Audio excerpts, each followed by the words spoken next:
নাহমাদুহু ওয়া নুসাল্লি আলা রাসূলিহিল কারীম, আম্মা বা'দ। আমাদের সমাজের তথাকথিত সুন্নি আলেমরা মানুষকে কিভাবে বিভ্রান্ত করে তার একটি নমুনা দেখুন। এর কারণে জুমার দিন যদি ঈদুল আজহা ঈদুল ফিতরের চেয়ে উত্তম হয়, আদম নবী হতো না যদি আমার নবীজি পৃথিবীতে সমাগমন না করতেন। উনি এখানে বলতেছেন, কিয়াস করতেছেন ওনারা, যে আদম নবীর সৃষ্টির কারণে যদি জুমার দিন ঈদুল ফিতর ঈদুল আজহা থেকে উত্তম হয়, তাহলে আদম নবীর সৃষ্টি হতো না মুহাম্মদ সাল্লাল্লাহু আলাইহি ওয়াসাল্লাম যদি পৃথিবীতে আগমন না করতেন, তাহলে তার আগমনের দিন তথা 12ই রবিউল আউয়াল কেন ঈদুল ফিতর ঈদুল আজহা থেকে শ্রেষ্ঠ হবে না? তো শুরুতেই যে কথাটা বলতে চাই, আমি আগেও বলেছিলাম এবং এই কথাটা বললে হয়তোবা আপনারা অনেকেই আবারও রাগ করবেন, তারপরও আমি আবারও বলছি। ইমাম আবু হানিফা রাহিমাহুল্লাহ যে বলেছেন, আল বাউলু ফিল মসজিদি আহসানু মিন বাদি কিয়াসিহিম, এদের অনেক কিয়াস থেকে মসজিদে পেশাব করা উত্তম। এটা আমার কথা না, আবু হানিফা রহমতুল্লাহ আলাইহির কথা। যেই ধরনের কিয়াস থেকে মসজিদে পেশাব করা উত্তম, তো আপনি কে কিয়াস করে করে শরীয়ত আবিষ্কার করার?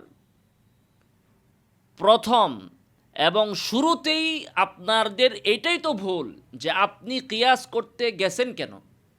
এ অধিকার আপনাকে কে দিছে আপনি এই সকল বিষয়ে শরীয়তের বিষয়ে আপনাকে কিয়াস করতে? যে কিয়াস নবী করে নাই, সাহাবীরা করে নাই, তাবিঈরা করে নাই, 1400 বছর পরে এসে এ ধরনের পণ্ডিতি করতে আপনাকে কে বলেছে? চার ইমাম করে নাই, মুহাদ্দিসরা করে নাই, আপনাকে কে বলেছে করতে?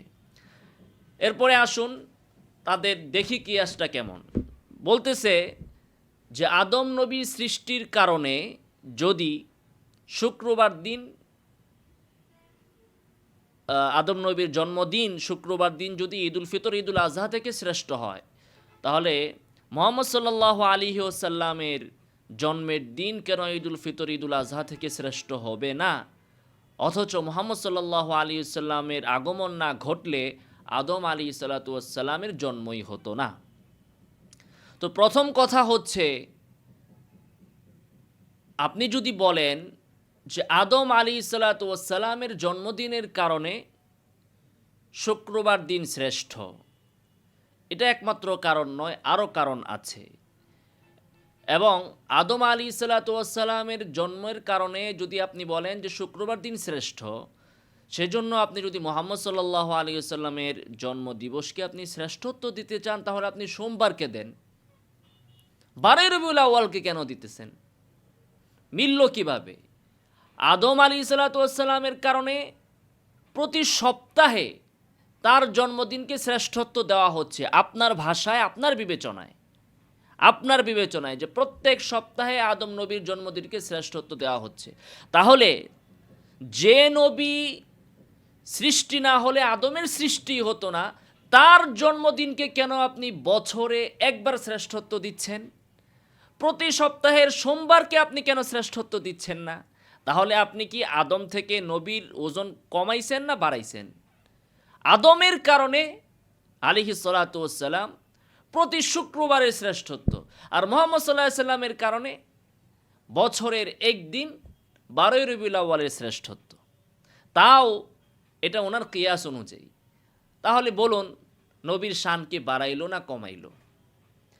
এরপরে যে কথাটা উনি বললেন যে আদম আলাইহিস সালাতু ওয়াস সালামের জন্মই হতো না মুহাম্মদ সাল্লাল্লাহু আলাইহি সাল্লামের আগমন না ঘটলে, ওনাদের এই ধরনের কথা মারাত্মক ভুল। এখন আমি বললে আপনারা বলবেন যে আপনি এত বড় মানুষের ভুল ধরলেন। দেখুন, ইবনে নুজাইম রাহিমাহুল্লাহ আল বাহরুর রাইক ফি শারহি কানজিদ দাকাইক, এই কিতাবে তিনি বলেছেন,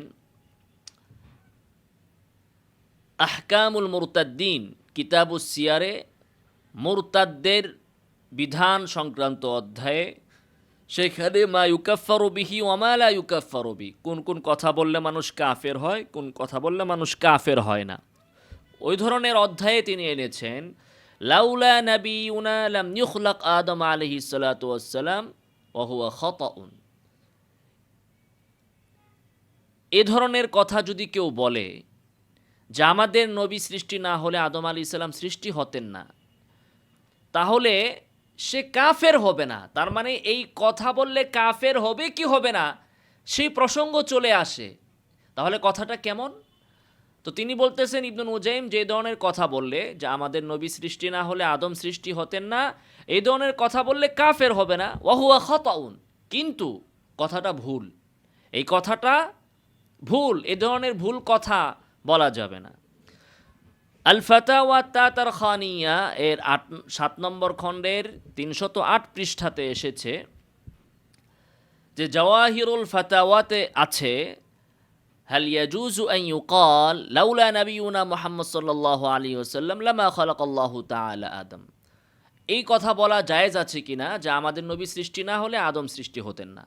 দেখুন, ওই যুগে এই ধরনের কথা বলা জায়েজ কি জায়েজ নাই সেটা ছিল প্রশ্ন। এই ধরনের কথা বললে কাফের হবে কি হবে না সেটা ছিল প্রশ্ন। আর বর্তমান যুগে মনে করা হবে যে এই ধরনের কথা বলতে পারাটাই আশেকে রাসূলের পরিচয়, আর এই ধরনের কথা নিয়ে প্রশ্ন তোলাটাই গুস্তাখে রাসূলের পরিচয়। এটাই তো তারা বলবে। মানে আমাদের সমাজকে এরা এই পরিমাণ নষ্ট করেছে, সমাজের মস্তিষ্ককে এভাবে বিগড়ে দিয়েছে যে এই প্রশ্ন যদি এখন আমরা করি যে আদম মুহাম্মদ সাল্লাল্লাহু আলাইহি সাল্লাম সৃষ্টি না হলে আদম সৃষ্টি হতেন না, এই কথা বলা যাবে কি যাবে না? এরা বলবে এটা গুস্তাখে রাসূল হয়ে গেল। অথচ দেখুন ওই যুগে প্রশ্ন করা হতো এটা বলা জায়েজ কি জায়েজ নাই, কাফের হবে কি হবে না। তো এই প্রশ্নের উত্তর, এই কথা বলা জায়েজ কি জায়েজ নাই, এই প্রশ্নের উত্তরে বলা হচ্ছে হাদা শাইউন ইয়াযকুরুহুল ওয়াআদ আলা রুউসিল মানাবির ইউরিদুনা বিহি তাযীমা নবিয়িনা সাল্লাল্লাহু আলাইহি ওয়াসাল্লাম। বলা হচ্ছে যে এটা এমন একটা বিষয় বা এমন একটা জিনিস যেটা ওয়াইজরা মিম্বারে বসে আলোচনা করে রাসূল সাল্লাল্লাহু আলাইহি ওয়াসাল্লামের তাযীম দেওয়ার উদ্দেশ্যে। তাহলে এগুলা ওয়াইজদের কাজ, আলেমদের কাজ না, ওয়াইজরা এগুলো বর্ণনা করে। ওয়াল আউলা আন ইহতারাজা আন মিসলি হাদা, উত্তম হচ্ছে, উচিত হচ্ছে এই ধরনের বক্তব্য প্রদান থেকে বিরত থাকা। ফাইন্নান নবী আলাইহিস সালাতু ওয়াস সালাম ওয়া ইন কানা আযীমাল মানজিলাতি ওয়াল মারতাবাতি ইনদাল্লাহি, যদিও মুহাম্মদ সাল্লাল্লাহু আলাইহি ওয়াসাল্লাম আল্লাহর কাছে অনেক আজিমুশ শান মর্তবার অধিকারী, ফাইন্না লিকুল্লি নাবিয়্যিন মিনাল আম্বিয়া আলাইহিস সালাতু ওয়াস সালাম মানজিলাতান ওয়া মারতাবাতান ওয়া খাসিয়াতান লাইসাত লিগাইরিহি, কিন্তু অন্য নবীরাও তুচ্ছ নন। অন্য নবীদের তাদেরও প্রত্যেকের স্বতন্ত্র মর্যাদা আছে, মর্তবা আছে এবং শ্রেষ্ঠত্ব আছে, যেটা আরেকজনের নাই। ফায়াকুনু কুল্লু নাবিয়্যিন আসলান বিনাফসি, তাই প্রত্যেক নবী তারা নিজেরাই স্বয়ংসম্পন্ন। একজনের ওসিলায় আরেকজন, উনি সৃষ্টি না হলে উনি সৃষ্টি হতেন না, এই ধরনের কথা বলার কোনো সুযোগ নাই। তাহলে আমরা এখানে কিন্তু স্পষ্ট ভাষায় দেখতে পেলাম যে আদম সৃষ্টি হয়েছেন বা মুহাম্মদ সাল্লাল্লাহু আলাইহি সাল্লাম সৃষ্টি না হলে আদম আলাইহিস সালাম সৃষ্টি হতেন না, এই ধরনের কথা বলাটা ভুল কথা। এখন এই ভুল কথা, এক ভুলের উপর আরেক ভুল, আরেক ভুলের উপর আরেক ভুল, এর দ্বারাই জন্ম নিয়েছে ঈদে মিলাদুন্নবী সাল্লাল্লাহু আলাইহি ওয়াসাল্লাম। প্রথমে এক ভুল কথা বানাইছে যে আদম আলাইহিসসালাতু ওয়াসসালামের জন্মদিনের কারণে শুক্রবার দিনের শ্রেষ্ঠত্ব। এরপরে বানাইছে শুক্রবার দিনের শ্রেষ্ঠত্ব ঈদুল ফিতর, ঈদুল আজহা থেকে বেশি। কেন? আদম আলাইহিসসালাতু ওয়াসসালামের জন্মের কারণে। এরপরে বানাইছে যে আদমের জন্ম হতো না মুহাম্মদ সাল্লাল্লাহু আলাইহি সাল্লামের আগমন না ঘটলে, অতএব মুহাম্মদ সাল্লাল্লাহু আলাইহি সাল্লামের জন্মদিন 12ই রবিউল আউয়াল, এটা ঈদুল ফিতর, ঈদুল আজহা থেকে শ্রেষ্ঠ হবে। এরপরে উনি একটা মওযু হাদিস পড়েছেন দলিল হিসাবে, শুনুন। আল্লাহু আকবার বলেন। মুস্তাদরাক আলা সাইয়্যান মওযু। 4444 নম্বর হাদিস, আন উমর ইবনে খাত্তাব রাদিয়াল্লাহু তাআলা আনহু قال قال رسول الله صلى الله عليه وسلم لما اقترف آدم الخطيئة قال يا ربي أسألك بحق محمد صلى الله عليه وسلم لما غفرت لي قال الله تبارك وتعالى كيف عرفت محمدا ولم أخلقه قال لما خلقتني بيدك نفخت في من روحك رفعت رأسي فرأيت على قوائم العرش مكتوبا لا إله إلا الله محمد رسول الله صلى الله عليه وسلم فعلمت أنك لم تضف إلى اسمك إلا حب الخلق إليك قال صدقت يا آدم لولا محمد ما خلقتك رواه الحاكم وإسناده صحيح سبحان الله বলেন। আদম আলাইহিস সালাম বলেন, আল্লাহ আপনি আমার যখন 120 হাত লম্বা 7.5 হাত প্রস্থ বানালেন, ভিতরে রুহু দিলেন, মাথাটা জায়গায় দেখলাম আরশের পায়ার নিচে লেখা সুবহানাল্লাহ লা ইলাহা ইল্লাল্লাহ প্লাস মুহাম্মদ রাসূলুল্লাহ। আপনার নামের সাথে যে নামটা মিলালেন, আল্লাহ সেই নামের উসিলা আমারে মাফ করেন। যে নবীর উসিলায় আদম নবী মাপ পাইলেন, সে আদম নবীর জন্মের দিন যদি ঈদুল আজহা ঈদুল ফিতরের চেয়ে উত্তম হয়, তা আমার নবীর উসিলা আদম নবীর অস্তিত্ব আমার নবীর জন্মের দিন ঈদুল আজহা ঈদুল ফিতরের চেয়ে উত্তম হবে না? এগুলো আসলে সাহাবায়ে কেরাম বুঝে নাই, আমাদের নতুন নতুন মুস্তাহিদ গজাইতেছে তারা বুঝতেছেন। উনি যে হাদিসটা পড়েছেন মাশাআল্লাহ মওযু হাদিসের আরবি ইবারত মুখস্থ বলে ফেললেন, কিন্তু একটু ভুল পড়েছেন। যারা সামান্যতম আরবি ভাষা জানেন তারাও বুঝবেন। ক্বাল আল্লাহু তাআলা সাদাকতা ইয়া আদম, আল্লাহ তাআলা বলেছেন সাদাকতা ইয়া আদম, হে আদম তুমি সত্য বলেছো। এখানে সাদাকতা হবে না, তাসদীক আর সিদক দুইটার ভিতরে পার্থক্য আছে। কোথায় কোনটার ব্যবহার হবে এটা আসলে আরবি ভাষার প্রাতিষ্ঠানিক পড়াশোনা যদি মজবুত না হয়, তাহলে নোট গাইড পড়ে যারা আলেম হয় তাদের এই ধরনের ভুল হয়ে থাকে। তো এখানে যে হাদিসটা তিনি বলেছেন, এরপরে হাদিসের সনদও বলে দিলেন। মুস্তাদরাকে হাকিমের হাদিস, হাকিম এই হাদিসের ব্যাপারে বলেছেন সহিহুল ইসনাদ, সনদ সহি। ওই যে বললাম প্রাতিষ্ঠানিক পড়াশোনা একটা বিশাল গুরুত্বপূর্ণ বিষয়। মুস্তাদরাক হাকিম, আল মুস্তাদরাক আলা সহিহাইন লিল হাকিম, হাকিম রহমতুল্লাহি আলাই তিনি একটি কিতাব লিখেছেন, যে এই কিতাবের ভিতরে তিনি এমন এমন হাদিস আনবেন যেগুলো আসলে সহি বুখারী বা সহি মুসলিমের সনদের মানে উত্তীর্ণ, কিন্তু তারা আনে নাই। এমন হাদিস তিনি আনবেন বলে ইচ্ছা পোষণ করেছেন, দাবি করেছেন বলে একটা কিতাব লিখেছেন। এরপরে তিনি অনেক হাদিস এখানে এনেছেন, হাদিসের পরে বলে দেন এই হাদিসটা বুখারী মুসলিমের মানে উত্তীর্ণ বা সহি মুসলিমের মানে উত্তীর্ণ, বা তিনি বলে দেন সহিহুল ইসনাদ। কিন্তু এই হাকিম রহমতুল্লাহ আলাই তার মুস্তাদরাকে হাদিসের সনদের যে মান তিনি দাঁড় করিয়েছেন, অনেক ক্ষেত্রেই তিনি সঠিক সিদ্ধান্তে পৌঁছতে পারেন নাই। এজন্যই যারা হাদিস সম্পর্কে সাধারণ জ্ঞান আছে তারাও জানেন যে হাকিম হচ্ছেন একজন মুতাসাহিল, মানে খুবই মুতাসাহিল ব্যক্তি। সনদ যাচাই বাছাইয়ের ক্ষেত্রে একটু লুজ, ঢিলা। সেজন্যই হাকিমের কিতাব থেকে সিদ্ধান্ত নিতে হলে অবশ্যই সেখানে দেখতে হবে তার এই সিদ্ধান্তকে পরবর্তী মুহাদ্দিসরা কিভাবে মূল্যায়ন করেছেন। সেজন্য ইমাম যাহাবী রাহিমাহুল্লাহ এই মুস্তাদরাক হাকিমের উপর তালিক করেছেন, অর্থাৎ যেখানে হাকিম বলেন যে এটা সহি, সেখানে যাহাবী তাহকিক করে বলে দেন যে হ্যাঁ এখানে তিনি সহি বলেছেন, আসলেই সহি। অথবা বলেন যে ইনি এখানে সহি বলেছেন, হাদিসটা আসলে সহি না। তো এই ধরনের অনেক হাদিস ইমাম হাকিম বলে দিয়েছেন সহিহুল ইসনাদ, শুধু সহি বলেন নাই, অনেক জায়গায় বলছেন এটা বুখারী মুসলিমের মানে উত্তীর্ণ সহি হাদিস, অথচ হাদিসটা মওযু। তাহলে একজন হাদিস শাস্ত্রের যিনি সচেতন ব্যক্তি, তিনি শুধু হাকিমের ওই হাদিস পড়ে সহিহুল ইসনাদ দেখেই বলে দিবেন না যে হাদিসটা সহি। যিনি বলে দিবেন তাকে যদি কেউ হাকিমের কিতাব পড়েই এবং তার সিদ্ধান্ত দেখেই বলে দেয় যে হাদিসটা সহি, তাহলে মনে করতে হবে হাদিস শাস্ত্রে ওই ব্যক্তির পুঁজি খুবই সামান্য এবং সে হাদিস শাস্ত্রে তিফলে মক্তবের বাচ্চার মতো। এই জ্ঞানটুকু তার নাই যে হাকিমের সিদ্ধান্তের অবস্থানটা কি।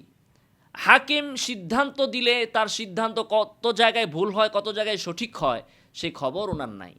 এজন্যই ইমাম যাহাবী রাহিমাহুল্লাহ এই হাদিসের ব্যাপারে বলেছেন বাল মাউদুউন। হাকিম বলছেন সহি, যাহাবি বলেন যে কিসের সহি, এটা তো মওযু হাদিস। হাকিম রাহিমাহুল্লাহ দেখেন উনি বলেছেন সহিহুল ইসনাদ, এরপরে তিনি বলতেছেন অহু আউয়ালু হাদিসিন যাকারতুহু লিআবদুর রহমান ইবনে যায়েদ ইবনে আসলাম ফি হাদাল কিতাব। এই কিতাবে এখানে আমি সর্বপ্রথম আব্দুর রহমান ইবনে যায়েদের হাদিস উল্লেখ করেছি। তো যাহাবি রাহিমাহুল্লাহ বলেন যে মওযুউন, এই হাদিসটা মওযু। কেন মওযু? আব্দুর রহমান ওয়াহিন, আব্দুর রহমান একজন খুবই মানে গুরুত্বহীন, যিনি মওযু হাদিস বানান, ওয়াহিন এমন রাবি। রওয়াহু আনহু আব্দুর রহমান ইবনু মুসলিম আল ফেহরি। তো আব্দুর রহমান থেকে আবদুল্লাহ ইবনে মুসলিম আল ফেহরি তিনি বর্ণনা করেছেন ওয়ালা আদরি মান হাদা, এই ব্যক্তিও মাজহুল। তাহলে এই সনদের ভিতরে দুইজন ব্যক্তি, তার ভিতরে প্রথম হচ্ছে আব্দুর রহমান, তিনি হচ্ছেন ওয়াহিন, তার ব্যাপারে যাহাবি বললেন। আর তার থেকে যিনি বর্ণনা করেছেন ওই ব্যক্তি হচ্ছে মাজহুল, উনি কে কেমন জানা যায় না। দেখুন ইমাম হাকিম নিজেই আল মাদখাল ইলা সহিহ গ্রন্থে 1 নম্বর খণ্ড 154 পৃষ্ঠা, সেখানে তিনি বলেছেন এই আব্দুর রহমান ইবনু যায়েদ ইবনে আসলাম থেকে সম্পর্কে বলেছেন রওয়া আন আবিহি আহাদিস মাওদুআ, যে এই ব্যক্তি আব্দুর রহমান তিনি অনেক মওযু হাদিস বর্ণনা করেছেন তার পিতার থেকে। লা ইয়াখফা আলা মান তাআম্মালাহা মিন আহলি সনআতি আন্নাল হামলা ফিহা আলাইহি। তারপরে বলতেছেন যে এই আহলুস সনআ যারা হাদিস শাস্ত্রে পারদর্শী তাদের কারো কাছে স্পষ্ট নয় যে এখানে হাদিস মওযু হাদিসের ক্ষেত্রে ত্রুটি এই ব্যক্তিরই, আব্দুর রহমানেরই ত্রুটি। এরপরে এই কিতাবেরই শেষ দুআফা বাবু দুআফার শেষে হাকিম রাহিমাহুল্লাহ বলেছেন যে ওয়াল্লাযী আখতারু লিতালিবিল ইলমি আন লা ইয়াকতুবা হাদিস হাউলাই আসলান, যে এই কিতাবে যে সকল দুর্বল রাবীদের আলোচনা তিনি করেছেন তার মধ্যে একজন আব্দুর রহমান, তিনি বলেছেন যে আমি মনে করি তালিবুল ইলমের জন্য যে এই সকল ব্যক্তিদের হাদিস কোনোভাবে লিখারই সুযোগ নাই। এটা হাকিম বলতেছেন যে এটা হচ্ছে আমার সিদ্ধান্ত যে এই সকল ব্যক্তিদের হাদিস লেখাই জায়েজ নাই তালেবুল ইলমদের জন্য, আহলে ইলমদের জন্য। তো জায়েজ নাই বা লেখাটাই তিনি সমুচীন মনে করছেন না, অথচ তিনি নিজেই আবার এই ব্যক্তির হাদিস এনে বললেন যে সহিহুল ইসনাদ। আচ্ছা, এখন এই ব্যক্তির হাদিস একেবারেই লেখা যাবে কি যাবে না সেটা একটা বিষয়, কিন্তু এই ব্যক্তির গরীব হাদিসকে যে সহি বলার কোনো সুযোগ নাই এ বিষয়ে কোনো সন্দেহ নাই। এই জন্যই যাহাবি রাহিমাহুল্লাহ বলে দিয়েছেন এই হাদিসটা হচ্ছে মওযু। মওযু হওয়ার দুইটা কারণ, একটা হচ্ছে আব্দুর রহমান আর আরেকটা হচ্ছে আব্দুর রহমান থেকে যিনি বর্ণনা করেছেন আবদুল্লাহ ইবনু মুসলিম আল ফেহরি, তিনিও মাজহুল ব্যক্তি। এরপরে এই তো গেল সনদের কথা, এবার মতনে আসেন হাদিসের বিষয়বস্তু কোরআনের সাথে সাংঘর্ষিক। কোরআনে বলেছে ফাতালাক্কা আদামু মির রাব্বিহি কালিমাতিন ফাতাবা আলাইহি ইন্নাহু হুয়াত তাওয়াবুর রহিম ক্বালা রাব্বানা যালামনা আনফুসানা ওয়া ইল্লাম তাগফির লানা ওয়া তারহামনা লানাকুনান্না মিনাল খাসিরিন। কোরআনে এসেছে যে আল্লাহ সুবহানাহু ওয়া তাআলা তার পক্ষ থেকে আদম আলাইহিস সালাতু ওয়াস সালামকে ফাতালাক্কা আদামু মির রাব্বিহি কালিমাত, কিছু কালিমা, কিছু বাক্য তাকে শিখিয়ে দেওয়া হলো, তালাক্কি করা হলো। ওই বাক্যগুলো তিনি বললেন, বলার দ্বারা আল্লাহ তাআলা তাকে ক্ষমা করে দিলেন। সেই বাক্যগুলো কি সেটাও কোরআনে আছে। ক্বালা, আদম এবং হাওয়া বললেন রব্বানা যালামনা আনফুসানা ওয়া ইল্লাম তাগফির লানা ওয়া তারহামনা লানাকুনান্না মিনাল খাসিরিন। এভাবে তারা দুইজনেই দোয়া করলেন, এর দ্বারা তারা মাফ পাইলেন। তাহলে এই মওযু হাদিসে বলা হচ্ছে হযরতে আদম বলেছেন এক কথা, কোরআনে বলা হচ্ছে ওনারা বলেছেন রব্বানা যালামনা আনফুসানা ওয়া ইল্লাম তাগফির লানা ওয়া তারহামনা লানাকুনান্না মিনাল খাসিরিন। তো মতনেও সমস্যা, সনদেও সমস্যা। এই সমস্যাপূর্ণ হাদিস দিয়েই প্রমাণ করা যায় ঈদ মিলাদুন নবী, পক্ষে কোনো প্রমাণ নাই। তাহলে ঈদ মিলাদুন নবীর সমস্ত দলিলের ভিত্তি হচ্ছে ফাসেদ কিয়াস, বাজে কিয়াস, নাজায়েজ কিয়াস, মৌজু হাদিস, এই সব কিছুকে এক করলে ঈদে মিলাদুন্নবীর আবিষ্কার হয়। ফাসেদ কিয়াস, বাতিল কিয়াস, মৌজু হাদিস, জাল হাদিস, এই সব কিছুকে একসাথে গুলেইয়ে শরবত বানালে আবিষ্কার হয় ঈদে মিলাদুন্নবী সাল্লাল্লাহু আলাইহি ওয়াসাল্লাম। আল্লাহ তাআলা আমাদেরকে হেফাজত করুন। আমিন ওয়া আখিরু দাওয়ানা আলহামদুলিল্লাহি রাব্বিল আলামিন।